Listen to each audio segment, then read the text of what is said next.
So this is the first time that I'm doing a wrap-up for my channel, but this is the third or fourth time that I'm filming this video, so if I do seem a little bit annoyed and want to get this over with soon, that's probably the reason why. Hello beautiful bookworms, my name is Katarina and welcome to my channel, and today I am here, as I said, to bring you the wrap-up of February, and I finally read some books that are great and I want to wrap them up for you. So in the month of February I read one graphic novel, 5 mangas, and I read 5 normal books. Well, not really 5, it's more like 4 and a little bit of another one that came from January, so let's just address that one first and then we can get on to the real February books. So the first book, the one that I finished in February but started in January, is Killing Commendatory by Haruki Murakami, and Murakami is one of my favorite authors. He writes magical realism and I really enjoy pretty much all of his works. So this chunk of a book is about this portrait painter that one day his wife decides that she wants a divorce because she feels like she can't live with him any longer. And you don't know why, and he pretty much takes it really well in considering the situation, and he decides to get off his house and go and live into a friend's house that basically belonged to his dad, who was also a painter. And he discovers a painting done by that person's father that nobody knew existed, called Killing Commendatory, which titles the story, obviously.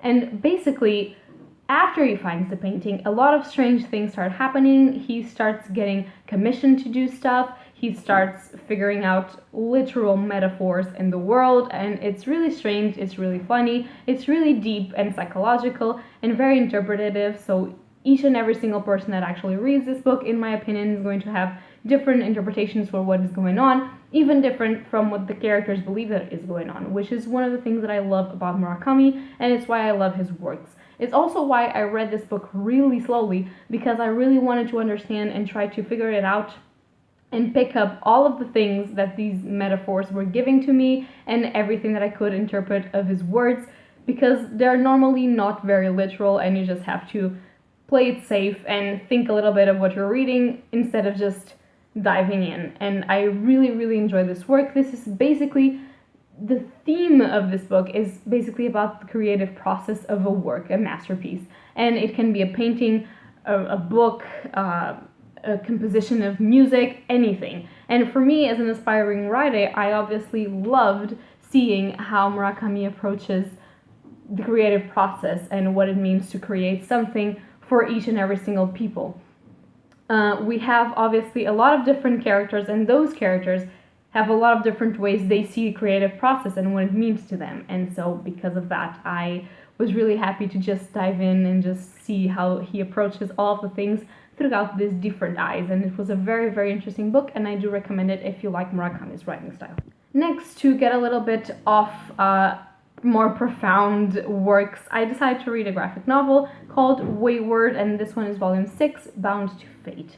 This is basically the end of the Wayward series, the graphic novel series. I have them all, I've read them all, and I absolutely enjoy them very much. I believe that if you like diverse storytelling with a lot of Japanese and Celtic culture, this will be the one for you. So this is basically about our main character, and she is half Irish, half Japanese, and she goes to Japan to live with her mother. There she figures out that some teenagers, as well as herself, have some powers, and they must fight the yokai, which are Japanese demons from the cultures way beyond time, and they don't want to vanish, they don't want to be replaced by some new cultural norms, such as technology, material things, and other stuff, and so they fight these teenagers because these teenagers represent the new gods of the era. And it's really interesting. I really love the character dynamics, I loved all of the representation, and it was really cool to read this graphic novel. Next, it was a book that completely and utterly broke me, and that is Children of Blood and Bone by Tomi Adeyemi. I didn't think that this book could actually do to me what it did. It was a very beautiful book, really amazing. The last 50 pages of this book, I was crying, sobbing, ugly sobbing my eyes out to this book. It was a masterpiece.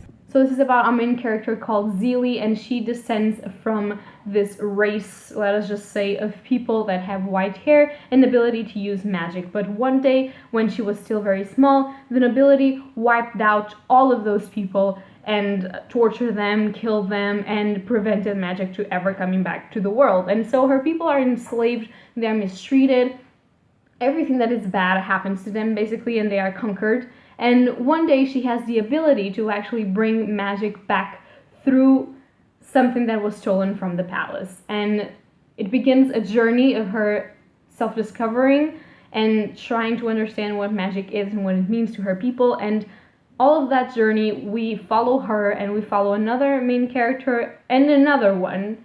So 2 main characters that are supposed to bring magic back, and one of them that really wants to stop them. And all of those 3 people are living in fear of everything. And it's really interesting because in the real world, normally people do stupid things because they are afraid. They're afraid of people that are different, they're afraid of different ideologies, different approaches to stuff, and because of that there's wars, there's stupid things happening, there's no conversation, there's nothing. So I really enjoyed how what is portrayed in this can also be associated to what happens to people of color and people of other genres in the real world. So, but for instance, what happens with the Black Lives Matter movement, what happens with all of the movements for people that don't have the same sexual orientation that heterosexual people have, a lot of those people suffer some of the same things that were portrayed in this book. And it was so interesting for me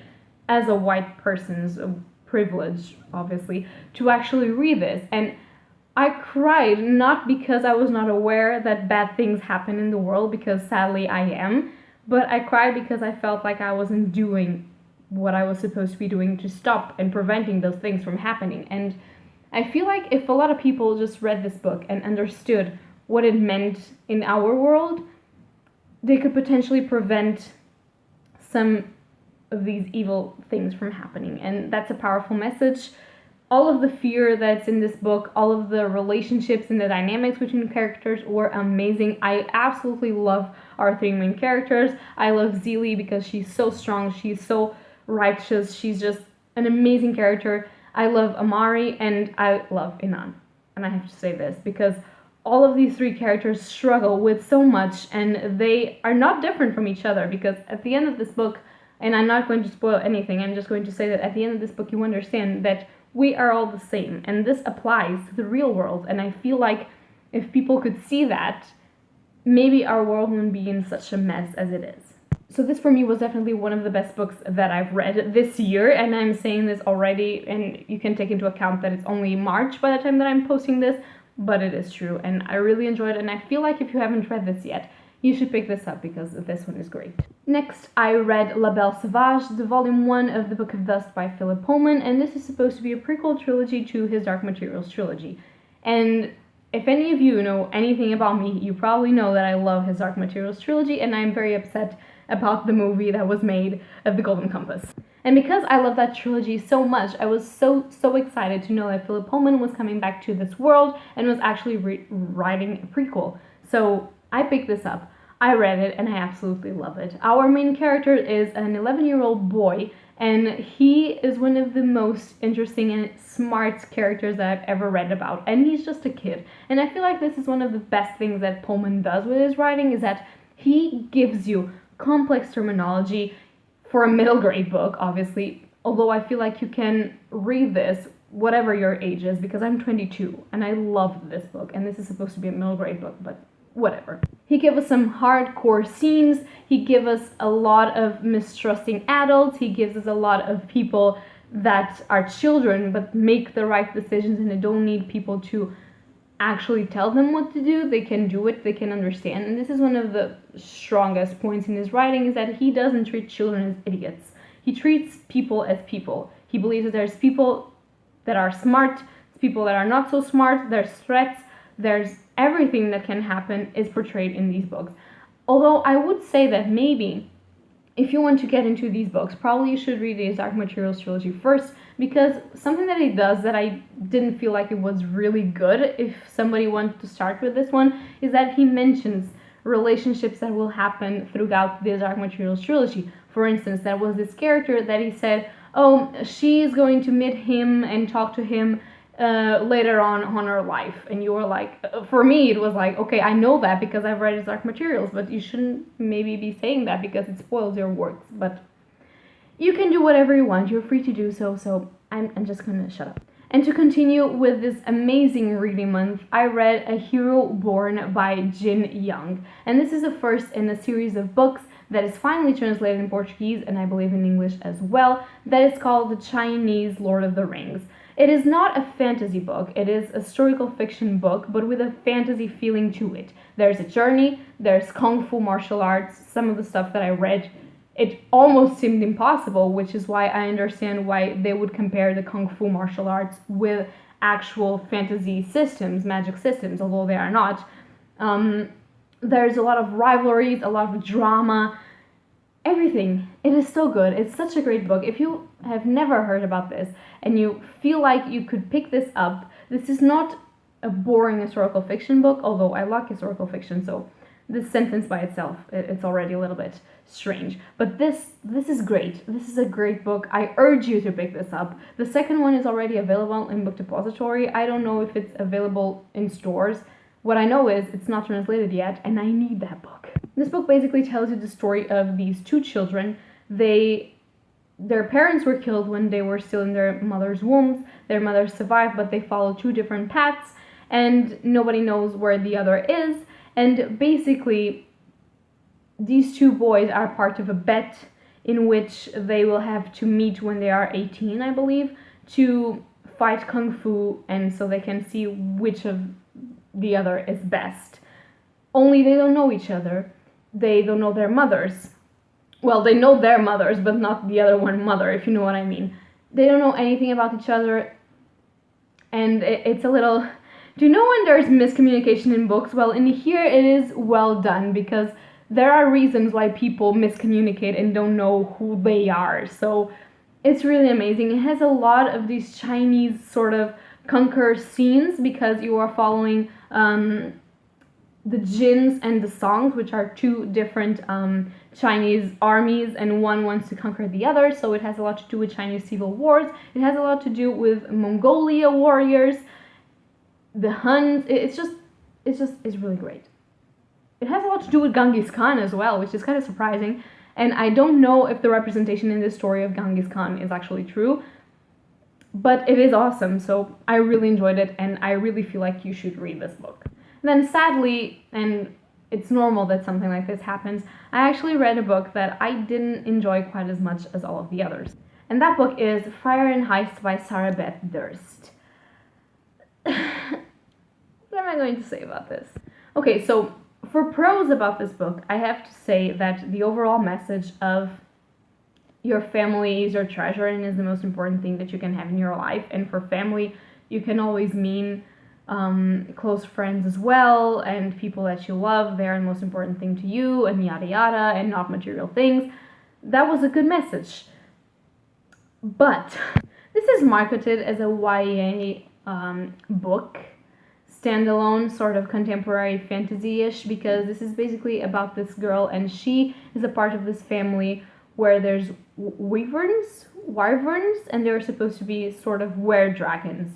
So they lost the ability to transform, but they can still breathe fire, and they are supposed to be very rich in our society, in our world, because they obviously accumulate gold as dragons do. And basically what you know from the get-go is that our main character's mom disappeared after a heist gone wrong. Nobody knows what happened to her, and that the main character's family was a little bit shunned from all of the sort of main council of the were-dragons, or the wyverns, or whatever they are. And you know that she wants to understand what happened and just plot a heist to try and figure out what happened to her mom. So, without spoiling this is not YA.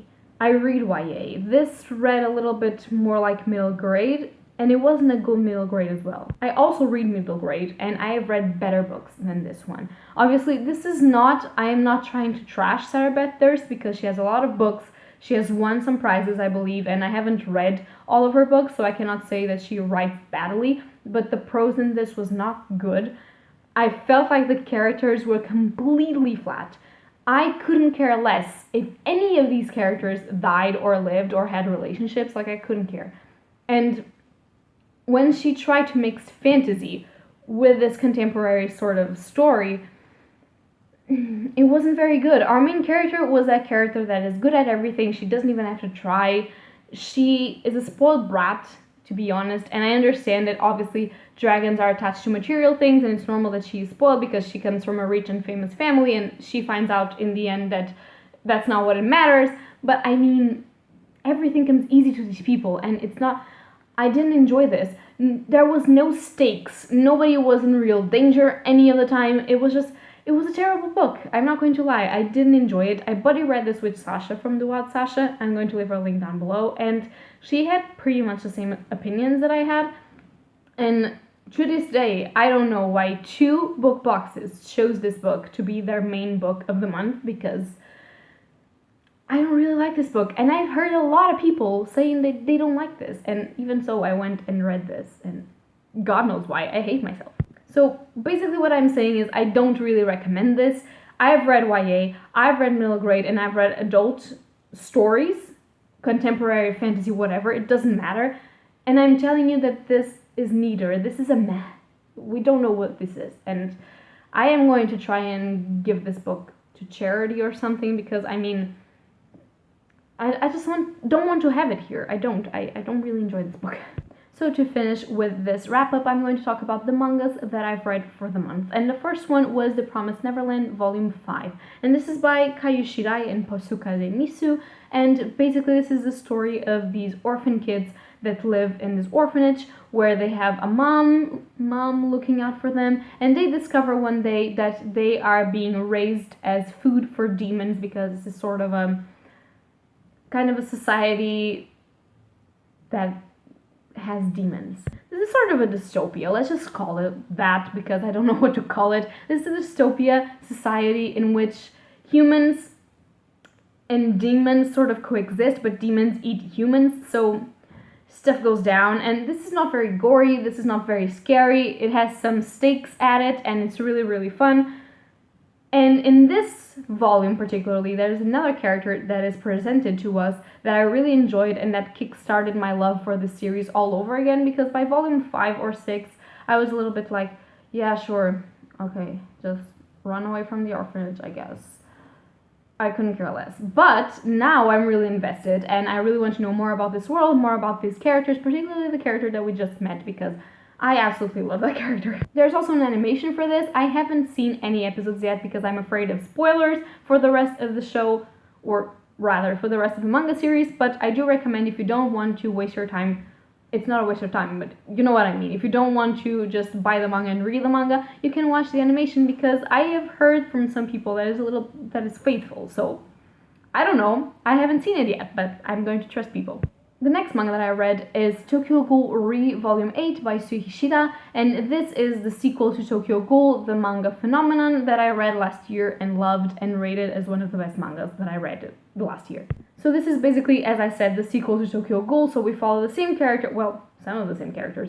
We follow some of the same characters, we follow other different characters, and we follow the basic same plot, which is the war between ghouls and humans. And ghouls, if you don't know, are basically monsters that have human aspect, but they have to eat humans to survive, basically, which is not really good, because obviously you don't want to be eaten in order for other people to survive. So this is like the fight for being at the top of the food chain and have rights, and to decide who is the monster and who is actually the person, and it's really interesting. Our main character, Ken Kaneki, he is half human, half ghoul. There's something that happens in the end of Tokyo Ghoul that propelled me to read Tokyo Ghoul Re, and I just found out in this volume what Re means, and I screamed because it was really good. Nothing was preparing me for this. I was actually reading this like, okay, I want to know what happens. I really enjoy the scientific propaganda behind all of this, like what are ghouls, what they're made of, the political reasons. This is very political as well, but for the characters, I was a bit like, oh, okay, yeah, that guy again. And now I'm really interested again. I don't know what's happening this month, but I'm getting very interested in all of the mangas that I was slowly kind of getting used to. So this is very good. And now for the final mangas that I read for this month, it is Children of the Whales Volume 4, Volume 5, and Volume 6.